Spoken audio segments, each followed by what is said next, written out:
Saudara sekarang ada di stand nomor 2, yaitu stand tumbuh dan pulih. Pertama-tama kita akan melihat saudara-saudara tentang pertumbuhan. Pertumbuhan itu adalah proses yang wajar dan normal untuk orang yang sehat. Kita melihat gambar ini saudara-saudara, mulai dari bayi, anak-anak, remaja, tumbuhlah terus sampai jadi dewasa. Juga segala kemampuan, ya, berat badan juga bertambah, semuanya bertambah-tambah, bertumbuh. Demikian pula secara rohani, ya, orang yang terus-menerus hidup di dalam kesucian sampai targetnya seperti Kristus, dia akan terus tumbuh dengan baik, pertumbuhannya jadi indah. 1 Korintus 11 ayat yang pertama. Dan ini kehendak Tuhan untuk setiap kita. 2 Petrus 3 ayat yang ke-18, 1 Petrus 2 ayat yang kedua. Sekarang tentang pemulihan. Pemulihan adalah proses kembali seperti semula sebelum terjadi kerusakan-kerusakan. Kita melihat di sini, ini orang sehat, lalu jatuh sakit atau berdosa, lalu mulai pulih, dan ini pulih penuh. Begitu juga secara rohani, saudara-saudara. Itu diperlukan, pemulihan itu diperlukan kalau satu orang jatuh di dalam dosa dan terikat dengan dosa-dosanya, sehingga di situ terjadi kerusakan-kerusakan. Pengkhotbah 9 ayat yang ke-18. Karena itu perlu pemulihan, kembali seperti semula. Saudara melihat di sini ada satu gambar atau grafik. Ini satu kunci untuk kita nanti mengerti lebih dalam. Ini batas kesucian dan batas dosa. Ini yang merah ini orang yang sehat atau orang yang hidup di dalam kesucian terus-menerus sampai seperti Kristus. Dia tumbuh dengan baik. Tumbuh terus. Sebaliknya orang yang berdosa atau orang sakit, dia dipulihkan. Sakit, berdosa lagi, dipulihkan lagi. Berdosa lagi, dipulihkan lagi. Saudara melihat bedanya pemulihan di sini. Tambah lemah. Mungkin yang di sini barangkali tidak bisa melewati batas ini, saudara-saudara. Karena itu jangan ingin dipulihkan berulang-ulang. Lebih baik kita hidup terus di dalam kesucian. Peliharalah hidup ini terus-menerus di dalam kesucian. Kita akan melihat sekarang bedanya antara tumbuh dan pulih. Yang pertama, saudara-saudara, kita melihat orang yang sehat atau secara rohani orang yang suci, kalau dia dipelihara hidupnya, dia akan bisa terus bertumbuh. Sebaliknya, kalau orang sakit atau orang yang hidup di dalam dosa, itu terjadi kerusakan-kerusakan, dan itu perlu disembuhkan dulu baru bisa pulih. Saudara lihat contoh ini orang sakit, tidak bisa tumbuh ini, saudara-saudara. Ini perlu disembuhkan dulu. Kalau sudah sembuh, baru dia bisa pulih kesehatannya, pertumbuhannya. Ya, ini orang yang sakit. Kemudian sebelum kita masuk yang kedua, saya akan memperagakan beberapa peraga, saudara-saudara. Ini perbedaannya antara tumbuh dan pulih, ya.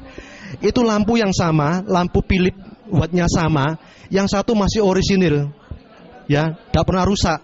Yang satu ini pernah mati, lalu direparasi, diisi gas ulang, dan sekarang dia pulih.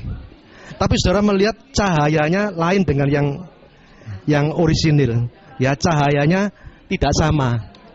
Kemudian di sini sampingnya itu ada 2 vas bunga, saudara-saudara. Yang satu orisinil, artinya masih baik. Yang ini sudah pernah pecah, jatuh pecah, lalu dilem, ditembel, jadi kembali semula. Tapi lain, saudara-saudara. Kalau kita punya uang pasti beli yang baik. Juga gitu, di sini ada mobil yang keluaran pabrik. Dan ini juga habis keluar pabrik lalu nabrak kemudian diperbaiki, keluar dari bengkel. Saudara pilih yang mana? Tentu pilih yang keluaran dari pabrik. Sebab lain, saudara-saudara. Meskipun sudah pulih tapi lain, nilainya juga lain. Yang kedua, terus ini orang beriman yang jatuh. itu perlu pemulihan. Ya, yang tetap suci bisa terus bertumbuh. Ini bedanya. Kemudian yang ketiga, orang cacat. Kalau orang cacat ini perlu direhabilitasi, baru bisa tumbuh dengan baik. Seperti ini orang cacat, saudara-saudara, kakinya putus. Ini perlu direhabilitasi. Mungkin dibuatkan kaki, dipesankan kaki buatan supaya bisa jalan normal seperti orang biasa. Ya. Kemudian ini kita melihat lagi tentang rugi. Ini di dalam hal uang. Kalau rugi, satu orang rugi itu perlu dilihat dulu apa sebabnya. Ya, baru dia bisa pulih, bisa untung kembali. Kalau tidak, tetap rugi, tidak ada untungnya. Di sini saudara kita lihat, ini pengusaha yang rugi. Sebelumnya dia untung, punya modal 100 juta, setiap tahun untung terus. Lalu kemudian jatuh bangkrut. Saudara-saudara, dia bisa pulih kembali kalau dia bisa mengembalikan jumlah ini, ditambah ini. Jadi ini perbedaannya. Sekarang kita lihat kesimpulannya di situ, saudara-saudara. Skema beda antara tumbuh dan pulih. Secara jasmani, kalau sehat dipelihara terus bisa tumbuh. Kalau sakit, rusak, itu perlu disembuhkan dulu baru bisa pulih. Berikutnya yang kedua, rohani. Yang suci dipelihara terus bisa tumbuh dengan baik. Kalau jatuh, rusak, nah itu perlu diperbaiki lalu dipulihkan kembali. Juga yang cacat perlu direhabilitasi. Kalau tidak ada pertumbuhan. Juga yang rugi, saudara-saudara. Sekarang kita akan melihat itu untung ruginya orang tumbuh dan pulih itu apa, saudara-saudara. Di dalam hal sukacita yang pertama, kesukaannya orang yang tumbuh itu lain dengan kesukaannya orang yang pulih. Sebab yang tumbuh itu bisa menikmati buah-buah pertumbuhan tanpa mengalami kepahitan. Kalau yang sebelahnya pulih, dia bisa lega, tapi sesudah banyak mengalami kepahitan. Misalnya orang Israel di dalam Esra 3 ayat yang ke-11. Itu orang Israel bisa bangun Ka'bah, tapi sebelumnya melewati banyak kesulitan, tantangan, dan sebagainya. Karena itu jangan ingin dipulihkan. Itu rugi besar. Yang kedua tentang waktu, saudara-saudara. Untung ruginya tumbuh dan pulih tentang waktu. Orang yang tumbuh terus itu bisa menggunakan waktu dengan efisien. Bisa menebus waktu, Efesus 5 ayat yang ke-16. Dan waktu itu dipakai untuk berbuah-buah sehingga dia bisa dapat pahala. Sebaliknya, orang yang ingin dipulihkan itu waktunya sudah hilang dengan sia-sia. Satu contoh yang baik, saudara-saudara. Ini kita melihat di sini ini murid yang baik. Ya, dia pelihara, dia rajin, dia sekolah, dia belajar baik-baik sampai waktunya dia bisa lulus jadi sarjana. Yang ini, saudara-saudara, ini kena narkoba waktu SMU. Ya, dia tidak lulus. Tapi dia ingin jadi sarjana, dia dipulihkan kembali, tapi waktunya sudah hilang puluhan tahun. Mestinya ini sudah profesor, tapi tetap sarjana di sini. Karena itu, saudara-saudara, hilang waktunya banyak sekali. Jangan ingin dipulihkan, ini rugi besar yang seperti ini. Kita akan lihat sekarang berikutnya, itu skema. Saudara-saudara, yang merah itu yang merah atas garis merah itu tumbuh. Orang yang tumbuh di dalam kesucian terus-menerus. Yang di bawah itu orang yang keras, yang jatuh, lalu keras hati, bertobat, lalu pulih kembali. Kita melihat waktu yang terbuang sia-sia banyak. Kemuliaannya juga terbuang dengan sia-sia. Saudara-saudara, karena itu lebih baik kita tumbuh. Berikutnya di situ juga ada grafik-grafik itu, saudara-saudara. Kita melihat di situ itu orang yang tumbuh, ya, menderita, tapi hasilnya banyak.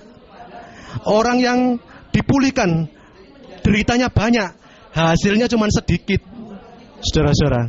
Juga yang hijau itu orang yang tumbuh, dia rohaninya bisa meningkat terus tinggi sampai ruangan suci. Yang dipulihkan lemah, saudara-saudara. Hanya sampai di halaman, bisa-bisa di luar halaman. Ya, berikutnya kita akan melihat bagian yang ketiga. Untung ruginya tumbuh dan pulih di dalam hal tingkat rohani dan pahala. Orang yang tumbuh terus, tingkat rohaninya tinggi. pahalanya banyak, saudara-saudara. Ya, yang dipulihkan tingkat rohaninya rendah seperti tadi itu, lemah seperti di sini, rendah rohaninya, pahalanya sedikit, kadang-kadang tidak ada pahalanya, seperti orang yang menerusi api. Bagian yang keempat, rencana Allah, saudara-saudara. Kalau yang tumbuh, dia bisa jadi indah seperti Yusuf, untungnya besar. Kalau yang dipulihkan, bisa-bisa batal, dan itu membosankan, saudara-saudara. Berulang-ulang dipulihkan, membosankan. Yang kelima, untung rugi, tumbuh dan pulih di dalam hal cacat. Kalau tidak ada cacat, saudara-saudara, dia bisa tumbuh dan bisa jadi mulia seperti Yusuf. Tapi, saudara-saudara, yang dipulihkan, dia akan seperti Simson. Meskipun sudah dipulihkan, tapi cacat matanya harus kehilangan matanya. Bagian yang terakhir sekarang kita lihat risiko undur. Kalau satu orang ingin dipulihkan berulang-ulang, ya, itu risiko undurnya besar, saudara-saudara, ruginya besar. Tapi yang ingin dipulihkan, yang tidak ingin dipulihkan berulang-ulang, risikonya kecil, ya, mungkin dia bisa selamat. Karena itu, saudara-saudara, biar kita terus tumbuh sampai menjadi seperti Kristus. Jangan ingin dipulihkan. Kalau dipulihkan itu orang yang rugi besar. Demikian, saudara-saudara, biar ini boleh menjadi berkat untuk kita semua. Sekarang mungkin saya memberikan kesempatan, mungkin saudara ada yang ingin tanya, beberapa yang mungkin kurang jelas, saya berikan waktu untuk saudara bisa bertanya. Di sini